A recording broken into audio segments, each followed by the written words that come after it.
मान्य नयन कदम जी मनसे से, सभी मित्र पक्ष महायुति के नेतागण, कार्यकर्तागण, नगर सेवक, इतनी बड़ी संख्या में विशेषकर रेलवे के विषयों में रुचि रखने वाले मेरे मित्र बंधु, मीडिया के, और लगता है रेलवे का विषय आते हैं तो मीडिया भी बड़े पैमाने पे आती है, मीडिया के सभी साथीगण, भाइयों और बहनों के माननीय गोपाल जी, माननीय योगेश जी, सुनील जी वक्तव्य मार्गदर्शन रखेंगे, लेकिन माननीय अश्विनी वैष्णव जी को भुवनेश्वर पहुंचना है और समय के अभाव में हमने थोड़ा प्रोग्राम को कट शॉर्ट किया। इसके लिए मैं आप सभी का क्षमा प्रार्थी हूँ। मैं बहुत बहुत तहे दिल से आपका आभारी हूँ अश्विनी जी कि आपने मेरा आग्रह स्वीकार किया। प्रधानमंत्री नरेंद्र मोदी जी के कैबिनेट में जो अमूलचूल परिवर्तन हुआ है, अलग अलग क्षेत्रों में जो नए कीर्तिमान स्थापित हुए हैं, जिस तेज गति से आज भारत में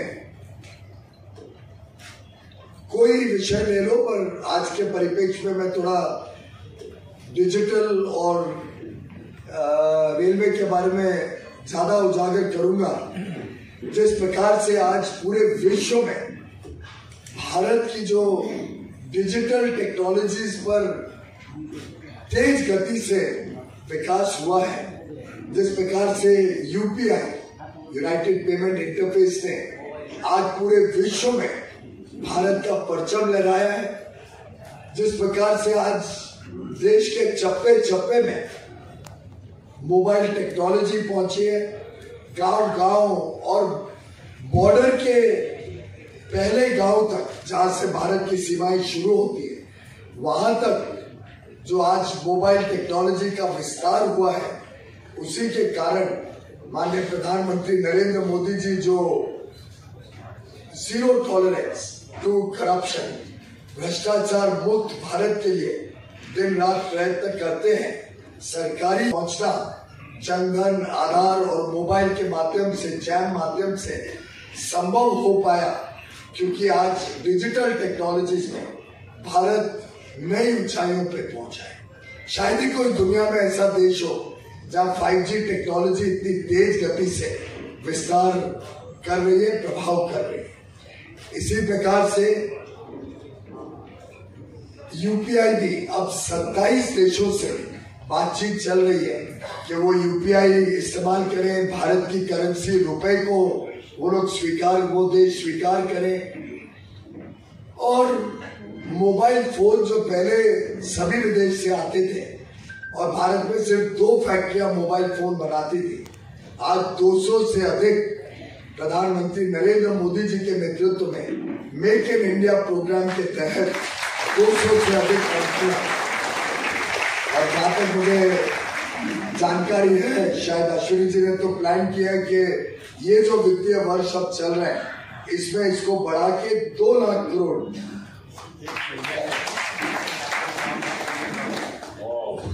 एक कंपनी एप्पल, हम में से कुछ लोग एप्पल फोन भी यूज करते हैं ना, आईफोन, एक ही महीने में माननीय अश्विनी जी बता रहे हैं, एक ही महीने, अप्रैल का जो महीना खत्म हुआ है, एक ही महीने में 8,300 करोड़ रुपए का निर्यात एक कंपनी एप्पल ने किया।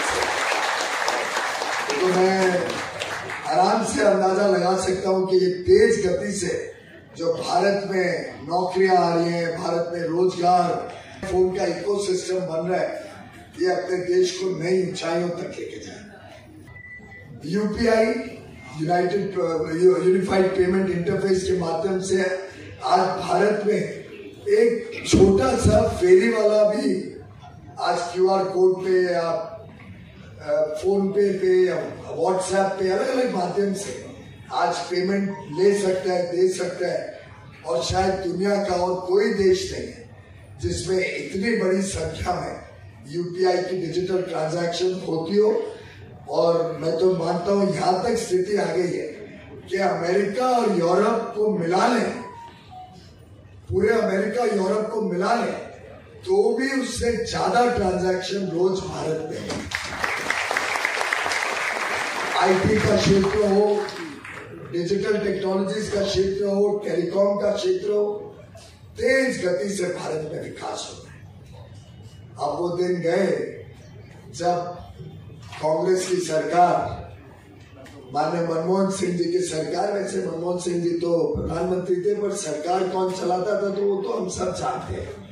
जिस सरकार को माननीय सोनिया गांधी जी एनएसी के माध्यम से पीछे से चलाती थी और जिस सरकार की कमजोरी इतनी थी कि उनका युवराज कैबिनेट का निर्णय प्रेस कॉन्फ्रेंस में फाड़ के अपमान कर सकता था उस समय के प्रधानमंत्री का, उस सरकार में जैसे भ्रष्टाचार से टेलीकॉम के लाइसेंसेस दिए जाते थे जिसका अनुमानित सीएजी द्वारा 1,76,000 करोड़ का देश का नुकसान हुआ 2008, 9, 10 उस दौरान, उसके सामने माननीय अश्विनी जी के नेतृत्व में भारत हर वर्ष लाखों करोड़ रुपए ईमानदार पारदर्शिता से की गई टेलीकॉम के स्पेक्ट्रम की ऑक्शन से भारत कमाता है और उससे गरीबों का कल्याण करता है। रेल विभाग के विषय में अगर देखें तो माननीय अश्विनी वैष्णव जी ने जिस प्रकार से देश में तेज गति से आधुनिकीकरण किया रेलवे का, जिस प्रकार से तेज गति से रेलवे में अलग अलग सुविधाओं का विस्तार किया, जिस प्रकार से आज लगभग 2.5 से 3 लाख करोड़ हर वर्ष रेलवे के इंफ्रास्ट्रक्चर पर कैपिटल एक्सपेंडिचर निवेश होता है, जिसके कारण आज देश भर में रेलवे लाइनें भी नई लग रही है, पुरानी लाइनें बदली जाती हैं, जिस प्रकार से देश के स्टेशंस को आधुनिकीकरण के काम को गति दी गई है। मैं समझता हूं आज वंदे भारत की शान है। तेज गति से आज 100 से अधिक रूट पे माननीय प्रधानमंत्री नरेंद्र मोदी जी और अश्विनी जी के नजर के सामने है। मैंने माननीय अश्विनी वैष्णव जी को जब अनुरोध किया कि यहाँ के उत्तर मुंबई के खास तौर पे कोंकण निवासी, और वैसे तो हर एक पर्यटक जो गोवा की तरफ जाता है उन सबकी इच्छा है कि हम दादर जाएं, दादर से ट्रेन बदले, फिर कोंकण।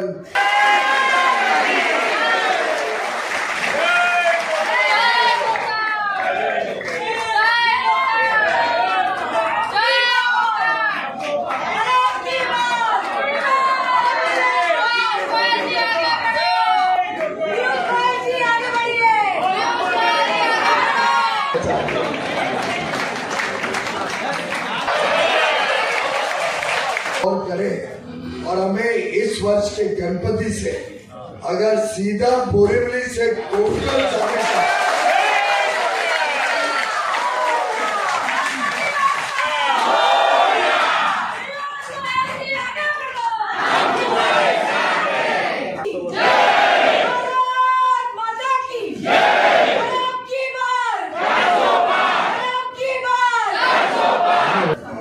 शिवाजी महाराज की राजधानी कोंकण, और आवाज में दम होना चाहिए भाई।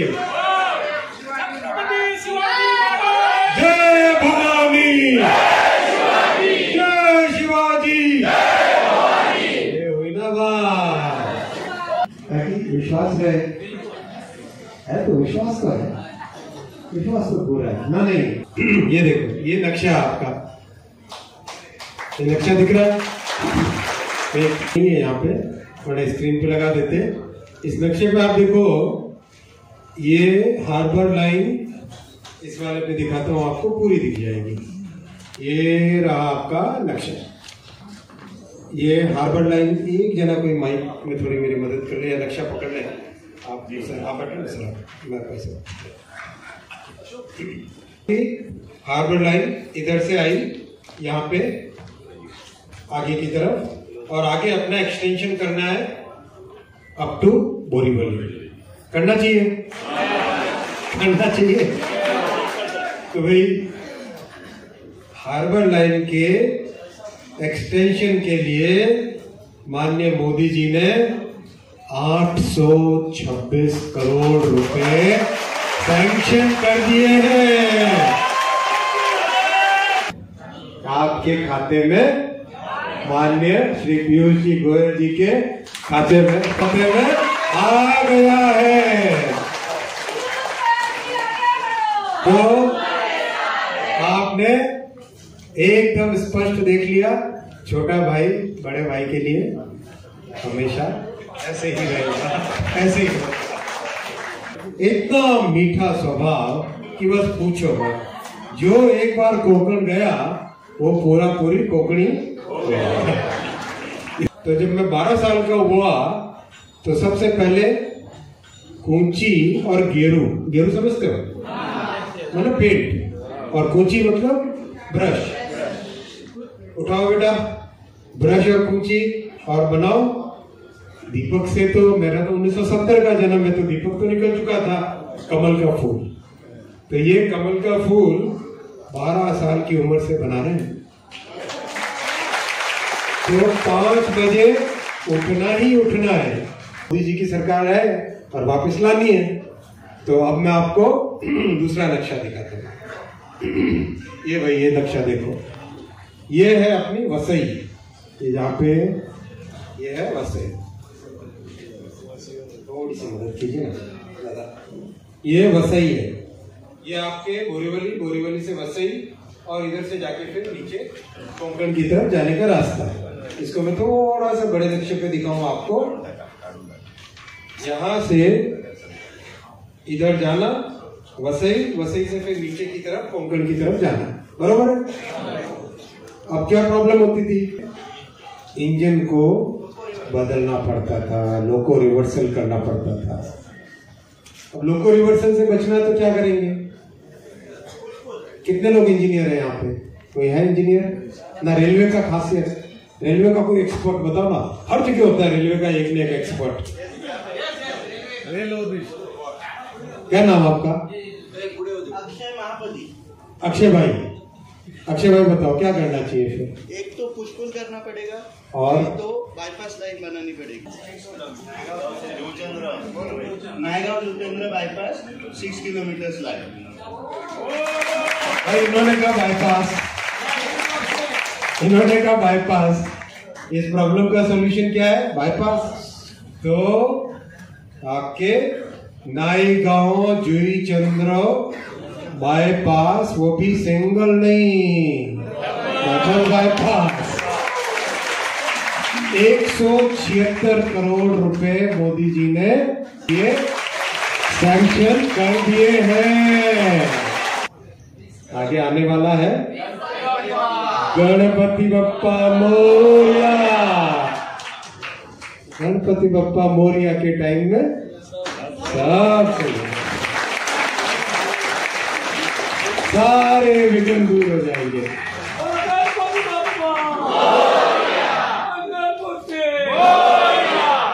और उससे पहले क्या, 20 तारीख। उससे पहले क्या, उससे पहले क्या, उससे पहले क्या। तो जब मोदी जी ने पूरे देश में वंदे भारत चलाई है, तो मुंबई में भी तो कुछ अलग से, मुंबई से जा रही है वंदे भारत, लेकिन मुंबई लोकल के लिए तो कुछ होना चाहिए, होना चाहिए ना, नहीं होना चाहिए, होना चाहिए। देखें क्या है आजकल फोन में से क्या क्या निकल जाता है कभी कभी। ओह कितनी बढ़िया चीज। मैं पहले भाई साहब को दोनों को दिखाता हूँ, फिर बाद में आपको दिखाऊंगा। भाई साहब को दिखा दिया मतलब पूरे मुंबई नॉर्थ को दिखा दिया, ठीक है ना, पूरे मुंबई शहर को दिखा दिया। सर ये आपकी वंदे मेट्रो तैयार हो गया।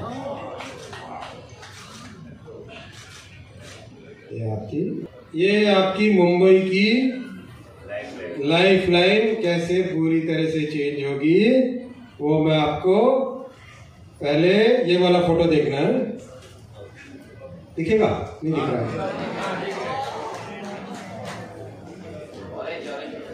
देख रहे हो? थोड़ी थोड़ी दिखाई दे रही पीछे से है तो भी। अब इसका को ये फैक्ट्री में बन के आपके लिए तैयार, ये आपके लिए फैक्ट्री में बन के तैयार है। आप तैयार हो? इस चीज के लिए तैयार हो? 20 तारीख को 6 लाख का मार्जिन आप पीयूष जी को देके सीधा नरेंद्र भाई मोदी जी को वोट देने वाले हो।